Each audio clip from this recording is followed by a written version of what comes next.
देखो अभी हमने भारत में 6ठी शताब्दी ईसा पूर्व जो धार्मिक आंदोलन हुए थे उन धार्मिक आंदोलनों के कारणों पर चर्चा करी थी कि वो कौन से कारण थे जिनसे अचानक से भारत में 63 के आसपास धार्मिक संप्रदायों का उदय होता है। ठीक है ना। अब इसमें से हमको इन 63 में से कुछ प्रमुख धार्मिक संप्रदायों के बारे में पढ़ना है। देखो इन 63 धार्मिक संप्रदायों में से एक तो थे बौद्ध, दूसरे थे जैन, और ये बौद्ध और जैन तो भारत के बहुत बड़े धर्मों के रूप में स्थापित हो जाते थे। इनको तो हमको बहुत डिटेल में पढ़ना है क्योंकि एग्जाम में इन बौद्ध धर्म और जैन धर्म से बहुत क्वेश्चन आते हैं। लगभग हर साल क्वेश्चन आता है, चाहे मेंस हो चाहे प्री हो, क्वेश्चन दोनों जगह से पूछा जाता है। इनके अतिरिक्त कुछ है जिनके हमको केवल नाम जानने हैं और उनके व्यक्ति का नाम जानना है। जैसे इन संप्रदायों में एक संप्रदाय था जिसका नाम था अजीवक संप्रदाय। अजीवक संप्रदाय। और इस अजीवक संप्रदाय का जो प्रवर्तक था वो था मखली गोशाल या मखली पुत्र गोशाल। मखली गोशाल, ठीक है। और इनके द्वारा जो प्रतिपादक दर्शन था वो कहलाता है नियतिवाद। नियतिवाद। अब देखो नियतिवाद या जो अजीवक संप्रदाय है, जो मखली गोशाल या मखरीवाल गोशाल कुछ भी कह लो, ये नियतिवाद कहता क्या है? ये नियतिवाद क्या कहता है कि देखो नियति जिसको तुम भाग्य कह लो या कुछ कह लो, ये कहता है कि जो मनुष्य है इस नियति के अधीन है। मनुष्य नियति के अधीन है। मनुष्य अपनी इच्छा से अनुसार कुछ नहीं कर सकता। तुम जो चाहो वो कुछ नहीं हो सकता। सब कुछ पहले से फिक्स है। सुख दुख सब कुछ किसके नियति मतलब भाग्य, इसके अधीन है और मनुष्य इसी का गुलाम है। ना तो जीवन में सुख ला सकता ना दुख ला सकता, कुछ भी नहीं है। ये कर्मवाद को भी खारिज करता है। ऐसा नहीं कि तुम अच्छा कर्म करके अच्छा कर सकते हो, जो पहले से फिक्स है वही होगा। यही कहलाता है नियतिवाद और इसके प्रवर्तक थे मखली गोशाल। और ये कौन सा संप्रदाय कहलाता है? अजीवक संप्रदाय। इनके बारे में एक चीज और याद रखना कि ये जो अजीवक संप्रदाय में जो मखली गोशाली, ये पहले महावीर के शिष्य थे। महावीर स्वामी के शिष्य थे। लगभग 6 वर्ष तक महावीर के शिष्य रहे। फिर किसी यही जो इनके वैचारिक अलगाव को लेकर इनको विवाद हो गया और उन्होंने महावीर का साथ छोड़ दिया और अपना एक अलग संप्रदाय स्थापित कर लिया। इनकी अशोक के अभिलेख में भी इनकी जानकारी मिलती है। अशोक के अभिलेख, ठीक है ना। तो देखो ये ना तो कर्म को मान रहे हैं ना ईश्वर को मान रहे हैं, किसी चीज को नहीं मानते थे, ठीक है ना। तो आपको तो बस याद रखना है कि अजीवक संप्रदाय के प्रणेता कौन थे? मखली गोशाल थे। और इनके द्वारा जो विचारधारा प्रस्तुत विचारधारा क्या कहलाती? नियतिवाद, भाग्यवाद। भाग्य ही सब कुछ है, व्यक्ति अपनी मर्जी से कुछ नहीं कर सकता, ठीक है ना। बस इतना ही हमको जानना है। अजीवक संप्रदाय ये एक संप्रदाय था 63 में से। दूसरा एक और संप्रदाय होता है जिसके प्रणेता रहते हैं अजीत केश कम्बलिन। नाम है उनका अजीत केश कम्बलिन। अजीत केश कम्बलिन। और इनके द्वारा जो संप्रदाय या इनकी जो विचारधारा है उसको कहते हैं घोर उच्छेदवाद। घोर उच्छेदवाद, ये इनकी विचारधारा थी, घोर उच्छेदवाद। अजीत केश कम्बलिन संभवतः भारत के प्रथम भौतिकतावादी विचारक हैं।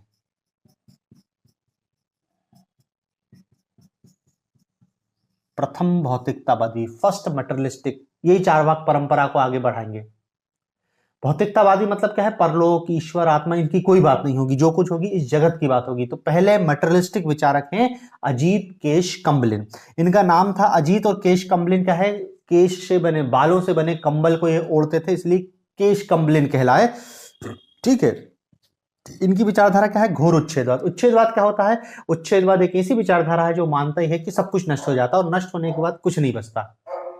मतलब उच्छेदवाद ये एक ऐसी विचारधारा है जो मान रही है कि वस्तुओं का पूर्ण विनाश हो जाता है।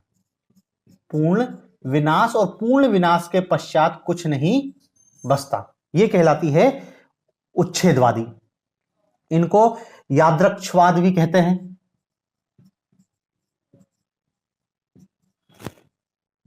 यादृच्छवाद भी कहलाती है।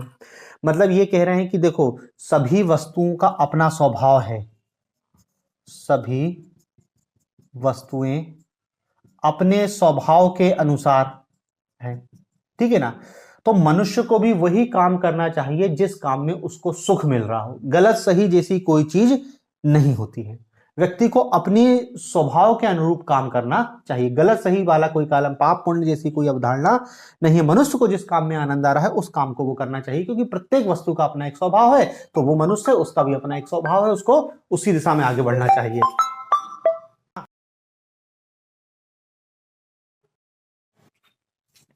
ठीक है ना। तो देखो, अजीत केशकमलिन क्या है, नियतिवाद को मान रहे हैं, या इसको हम कह रहे हैं कि जो अजीत केशकमलिन है, ये अजीत केशकमलिन की विचारधारा घोर उच्छेदवादी है कि वस्तुओं का पूर्ण विनाश होता है, पूर्ण विनाश के पश्चात कुछ भी शेष नहीं बचता है। इनका मत था कि जो प्रत्येक वस्तु है वो चार चीजों, पृथ्वी, अग्नि, जल और वायु, ये चार तत्वों को ही मूल मान रहे हैं कि सभी वस्तुएं इन चार तत्वों से ही मिलकर बनती है, ठीक है ना। बाकी महात्मा बुद्ध ने भी अपने प्रवचनों में अजीत की आलोचना की है, इसके प्रमाण हमको दिखाई देते हैं। तो ये दूसरे विचारक हैं अजीत केशकमलिन। तीसरा व्यक्ति जिसका उल्लेख मिलता है उसका नाम है पूरण कश्यप। पूरण कश्यप, पूरण कश्यप। और जो पूरण कश्यप का जो विचार है, या जो इनकी विचारधारा है, वो कहलाती है, उसका नाम है अक्रियवाद। ये घोर अक्रियवादी विचारक था, घोर अक्रियवाद, घोर अक्रियवाद। ये अकर्म के प्रचारक थे, अकर्म के प्रचारक। अकर्मवाद, अकर्मवाद मतलब कहना क्या चाह रहे हैं कि देखो, आपके कर्म करने से कुछ नहीं होगा, कर्म करने से कुछ होते ही नहीं, तो कुछ करने की जरूरत ही नहीं है। तो इनका इतिहास में जो हमको, तो बस देखो नाम याद रखना है, पूर्ण कश्यप, और विचारधारा क्या है, घोर अक्रियवादी। फिर अगले जो विचारक का नाम है वो है पुगुद कच्छप, पुगुद, पुगद या पुगुद, और आगे मिलता है कच्छप है, या उसका रावेन नाम मिलता है, रावेन या कच्चायन, ठीक है। पुगुद रावेन या पुगुद कच्चायन। इनकी जो विचारधारा है वो कहलाती है नियति, नित्यवादी थे ये, या शाश्वतवादी जिसको कहते हैं, नित्यवादी या शाश्वतवादी। शाश्वतवाद, शाश्वतवाद या नित्यवाद मतलब क्या है कि वस्तुएं कभी नष्ट नहीं होती, वस्तुओं का अस्तित्व हमेशा बना रहता है। जैसे अभी अपन ने देखा था ना उच्छेदवाद, उच्छेदवाद के अपोजिट था शाश्वतवाद। और इनका मानना था कि मूल तत्व, मूल तत्व कौन कौन से हैं, पृथ्वी, अग्नि, जल, वायु, ये चार तत्व तो थे ही, ये तीन और तत्वों की सत्ता को मानते हैं, सुख, दुख और जीव। जीव मतलब अब आत्मा के रूप में लिख सकते हैं।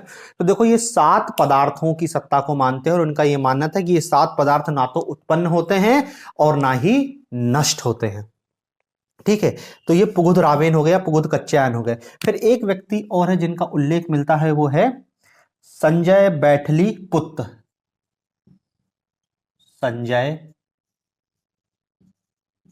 बैठली पुत्र, संजय बैठली पुत्र। और इनका जो विचार है उसको नाम दिया गया है अज्ञान संप्रदाय, अज्ञान संप्रदाय, अज्ञान संप्रदाय। और अज्ञान संप्रदाय ये संशयवादी विचारक कहलाते हैं, या इसको कह सकते हैं अज्ञेयवादी, अज्ञेयवादी या संशयवादी। अज्ञेयवादी संशयवादी मतलब क्या है? इनका यह मानना था कि जीवन से जुड़े किसी भी प्रश्न का आप पूर्ण उत्तर कभी नहीं जान पाओगे। ईश्वर है नहीं है कभी नहीं जान पाओगे, स्वर्ग नरक है नहीं है कभी नहीं। मतलब ये क्या कह रहे हैं कि जीवन से जुड़े किसी भी प्रश्न का निश्चित उत्तर देना संभव नहीं है, आप कभी भी निश्चित उत्तर प्राप्त नहीं कर सकते, इसलिए इनको क्या कहा गया? संशयवादी। ठीक है ना। तो देखो ये 63 संप्रदायों में कुछ है जिनके हमको नाम उल्लेख मिलते हैं, बाकी का तो हमको नाम भी नहीं पता। बाकी जो बौद्ध, जैन और एक परंपरा और आगे चल के विकसित होगी, चारवाक, तो वही चारवाक वही भौतिकतावादी परंपरा कहलाएगी। जो था ना अपना अजीत केशकम्बलेन की जो घोर उच्छेदवाद की बात कर रहा है, वही आगे चल के क्या है? चारवाक। तो इस बौद्ध जैन को तो हम डिटेल में पढ़ेंगे और बाकी चारवाक भी हम षट दर्शनों में जब पढ़ेंगे तब थोड़ा बहुत इसकी चर्चा करेंगे। तो ये 6ठी शताब्दी पूर्व ईसा पूर्व, तो हमको केवल इतना ही जानना है कि कुछ धार्मिक संप्रदाय थे जो पैदा हुए थे, उनसे संबंधित नाम और उनका एक एक लाइन में उनका सिद्धांत। बाकी बौद्ध और जैन को हम डिटेल में पढ़ेंगे।